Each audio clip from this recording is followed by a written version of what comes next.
বন্ধুরা, পিনাকি রান্নাঘর with village ফুডে সকলকে স্বাগত। আজকে আমি তৈরি করে দেখাবো চিঁড়ের মোয়া। গুড় দিয়ে চিঁড়ের মোয়া করে আমি আজকে দেখাবো। আর এটা লক্ষ্মী পুজোয় আমাদের গ্রাম অঞ্চলে এটা তৈরি করা হয়। আমি এটাই তৈরি করে আজকে আপনাদের দেখাবো। তার জন্য প্রথমে উনুন ধরিয়ে নিয়েছি, কড়া বসিয়ে দিয়েছি। এবারে প্রথমে চিঁড়েটাকে আমি চিঁড়েটা কড়াই দিয়ে দিচ্ছি। আর সব চিঁড়ে একেবারে দেবো না, এখানে আমি 200 গ্রাম চিঁড়ে নিয়েছি। অল্প অল্প চিঁড়েগুলো দিয়ে ভেজে নেব। প্রথমে চিঁড়েটাকে ভালো করে ভেজে নিতে হবে, আর শুকনো খোলাই ভাজতে হবে, কোনো রকম তেল দেওয়া যাবে না। দেখুন এরকম অনবরত নাড়তে হবে, প্রায় 5-10 মিনিট নাড়বেন। আর হাতে নিলে এই যে এরকম ভেঙে গেলে বুঝবেন, এই যে হাতে নিচ্ছি আমি ভেঙে যাচ্ছে, এটা ভাজা হয়ে গেছে। আমি এটাকে নামিয়ে নেব। আবার যে কটা চিঁড়ে আছে আমি সেই কটা দিয়ে ভেজে নেব। ওই একইভাবে আমি ভেজে ফিরে আসছি। দেখুন আমার চিঁড়ে ভাজা হয়ে গেছে। দেখে চিঁড়েটা ভাজা হয়েছে বুঝবেন। এই দেখুন গরম তো, আমি বোঝাতে পারছি না, এরকম ভেঙে যাবে তাহলে জানবেন যে চিঁড়েটা ভাজা হয়ে গেছে। এবারে আমি কড়াই গুড় দিয়ে দেব। দেখুন আমি আখের গুড় নিয়ে নিয়েছি, কড়াই দিয়ে দিচ্ছি।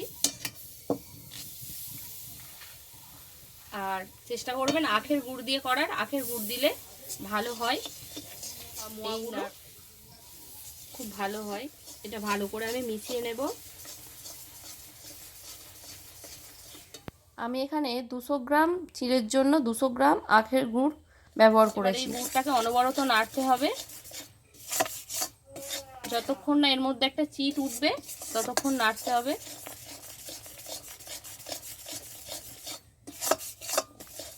এই নাড়ুটা করা খুবই সোজা। আর এটা আমাদের গ্রাম অঞ্চলের দিকে লক্ষ্মী পুজোর সময় কিন্তু প্রত্যেকের বাড়িতেই দেয়া হয়। আর ভিডিওটা প্রথম থেকে শেষ পর্যন্ত দেখুন, বুঝতে পারবেন আমি কিভাবে নাড়ুটা তৈরি করছি। দেখুন আমি নেড়ে নেড়ে এরকম গুড়টা হয়েছে। আর দেখুন এরকম সরু হয়ে যখন পড়বে বুঝতে পারবেন যে হয়ে এসছে, ঠিকঠাক চিটটা হয়েছে। এবারে এর মধ্যে আমি ভাজা চিড়েটা দেবো, আর অনবরত নাড়তে হবে।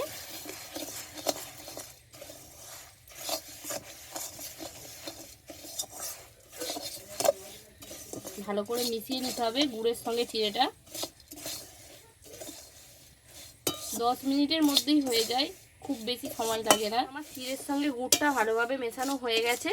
এবারে এটাকে আমি নামিয়ে নেব।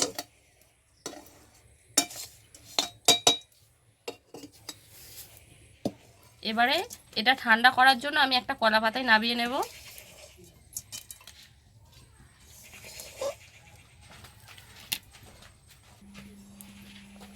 দেখুন আমি এবারে তৈরি করে নেব গোল গোল করে। আর গরম অবস্থাতেই একটু গোল করতে হবে তাড়াতাড়ি। এই চিড়ে আর গুড়ের মিশ্রণটা আমি হাতের তালুতে অল্প অল্প নিয়ে ভালো করে মিশিয়ে গোল গোল করে মোয়ার আকারে গড়ে নেব। দেখুন আমি একটা একটা করে তৈরি করে নিচ্ছি মোয়াগুলো চিড়ে। এইভাবে গোল গোল করে তৈরি করে নিতে হবে। দেখুন আমার প্রত্যেকটা মোয়া তৈরি হয়ে গেছে। আমি একটা প্লেটের মধ্যে তুলে নিচ্ছি। আর 200 গ্রাম চিড়ের দিয়ে অনেকগুলোই বেশ মোয়া হয়েছে। দেখলেন তো কত সহজে এই চিড়ের মোয়া তৈরি হয়ে গেল। আর এই মোয়া আমাদের লক্ষ্মী পুজোয় অবশ্যই দিতে হয়। ভিডিওটি যদি ভালো লাগে অবশ্যই লাইক করবেন এবং কমেন্ট করবেন, আর চ্যানেলটি সাবস্ক্রাইব করবেন। টাটা বন্ধুরা।